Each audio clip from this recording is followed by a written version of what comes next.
एक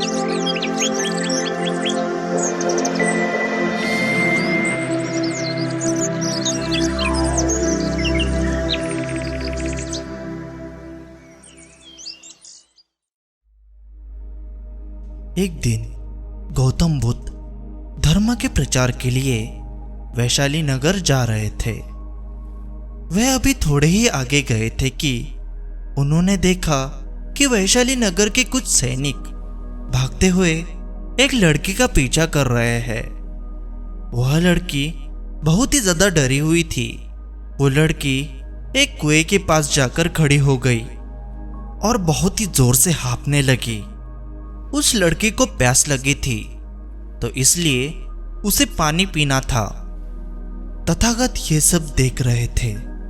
फिर उन्होंने उस बालिका को अपने पास बुलाया और कहा कि तुम उस कुएं से पानी निकालो और स्वयं भी पियो और हमें भी पिलाओ। उतनी ही देर में वो सैनिक वहां पहुंच गए। तथागत ने अपने हाथ के संकेत से उन सैनिकों को वहां रुकने के लिए कहा। फिर उस बालिका ने तथागत को कहा कि क्षमा कीजिए महाराज, लेकिन मैं तो अछूत हूं। मैं इस कुएं से पानी नहीं निकालूंगी। अगर मैंने ऐसा किया तो ये जल दूषित हो जाएगा, तो इसलिए मैं ये पानी आपको नहीं पिला सकती।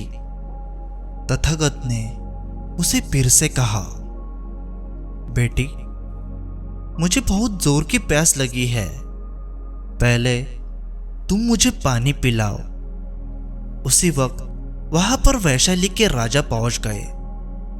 जैसे ही उन्होंने तथागत को देखा, उन्होंने तथागत को नमन किया और सोने के बर्तन में पानी देते हुए कहा, महाराज, ये लीजिए, केवड़े और गुलाब का सुगंधित पानी ये आपके लिए है। लेकिन तथागत ने उस पानी को लेने से इनकार कर दिया और कहा कि हम इस बालिका से ही पानी पिएंगे। राजा थोड़ी देर वहां रुक गए। तथागत ने फिर से उस बालिका से अपनी बात दोहराई। फिर बालिका से रहा नहीं गया और इस बार साहस बटोरकर उसने कुएं से पानी निकाला। फिर पानी स्वयं भी पिया और तथागत को भी पिलाया। पानी पीने के बाद तथागत ने उस बालिका से पूछा, पुत्री, तुम इतनी भयभीत क्यों हो? फिर बालिका ने पूरी बात बताई कि मुझे राजा के दरबार में गाने का अवसर मिला। मैंने गीत गाते हुए नृत्य किया। सभी सभाजनों ने खूब आनंद लिया। महाराज को भी बहुत अच्छा लगा। फिर उन्होंने अपनी माला मुझे भेंट की, लेकिन महाराज को किसी ने बताया कि मैं अछूत कन्या हूं। फिर महाराज ने उस कन्या से पूछा कि क्या तुम एक अछूत कन्या हो? फिर मैंने बताया, हाँ, मैं अछूत हूं। राजा ने यह सुनते ही अपने सैनिकों को आदेश दिया कि इस कन्या को कैद खाने में डाल दो। मैं किसी तरह से वहां से बचकर यहां तक पहुंची थी तो आप मुझे मिल गए।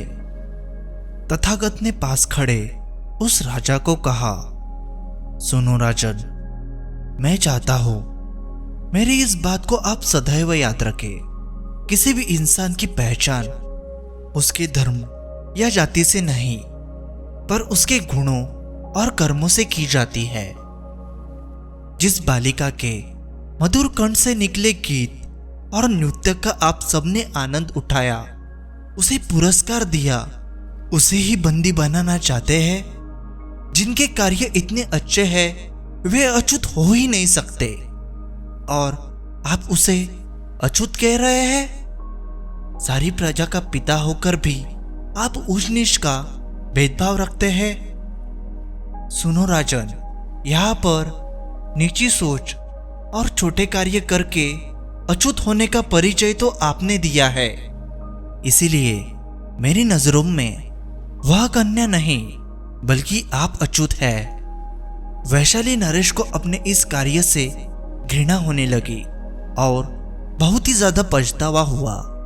फिर वह तथागत के चरणों में गिर पड़े और क्षमा मांगने लगे और कहा कि आपकी इस बात को मैं सदैव याद रखूंगा, और फिर वहां से चले गए। तो दोस्तों, इस कहानी से हमें ये शिक्षा मिलती है कि कोई भी इंसान अपने कार्यों और विचारों से बनता है, अपने धर्म या जाति से नहीं। ऐसे छोटे विचार रखकर खुद अछूत ना बने, बल्कि ऊंच नीच का भेदभाव भूलकर एक अच्छे मानवता का परिचय दे। तो चलिए दोस्तों, आज की कहानी यही समाप्त होती है। जानने से पहले यदि आप इस चैनल पर नए हैं तो आपसे एक विनम्रता से अनुरोध है कि इस चैनल को सब्सक्राइब करें और नोटिफिकेशन बेल को भी क्लिक करें। इससे आपको हमारे आने वाले सभी वीडियोस की नोटिफिकेशन प्राप्त होगी। तो मिलते हैं अगली वीडियो में। धन्यवाद।